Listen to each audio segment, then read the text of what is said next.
महाराष्ट्र में चुनाव का ऐलान हो चुका है। महाराष्ट्र विधानसभा चुनाव की तारीखों का ऐलान होने के ठीक एक दिन पहले दहिसर टोल नाके पर हल्के वाहनों यानी 4 पहिया वाहनों को टोल टैक्स से छूट दी गई। पूरे फैसले को महायुति ने अपनी बड़ी उपलब्धि बताते हुए इसका श्रेय लिया। साथ ही मीरा भाईंदर के स्थानीय नेताओं ने इसका जश्न भी मनाया।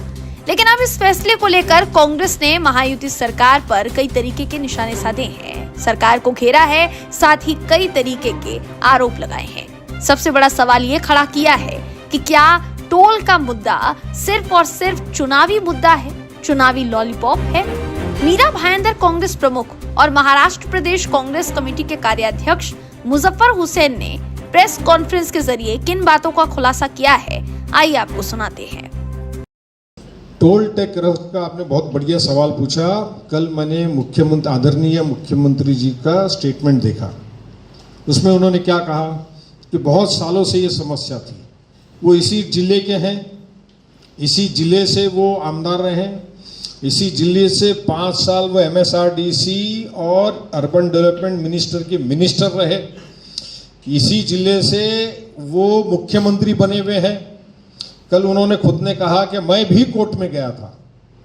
तो जब आप मुख्यमंत्री बन गए थे तो जो फैसला आपने कल किया वो 5 साल पहले कर सकते थे, 10 साल पहले कर सकते थे। आज मीडिया में जो रिपोर्ट आई, कैलकुलेशन आया है कि दिन का इन 5 टोल में से 1,26,00,000 रुपए जमा होते हैं।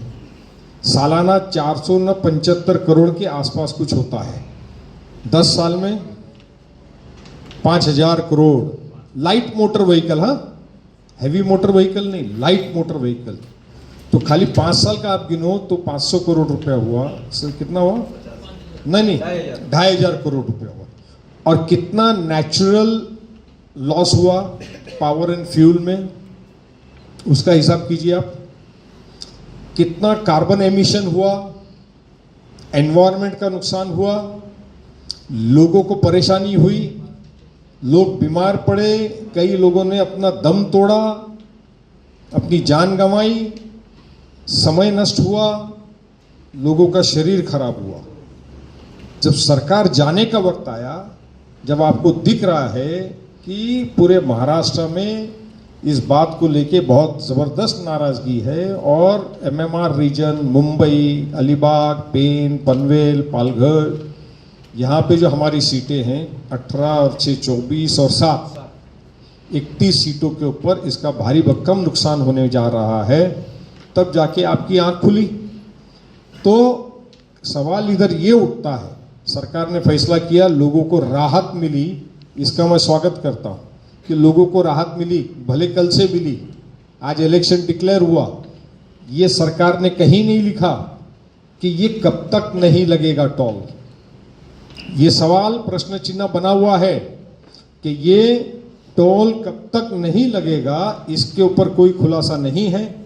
एक जो इंफॉर्मेशन मेरे पास है मैं उसको रिकन्फर्म कर रहा हूं कि जो कंपनी है, जो कंपनी का नाम है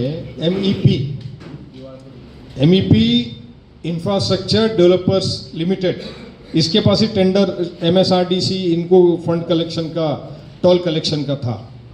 इसके ऊपर बैंकरप्सी की प्रोसीजर स्टार्ट हो गई 26/3/2024 बैंकरप्सी।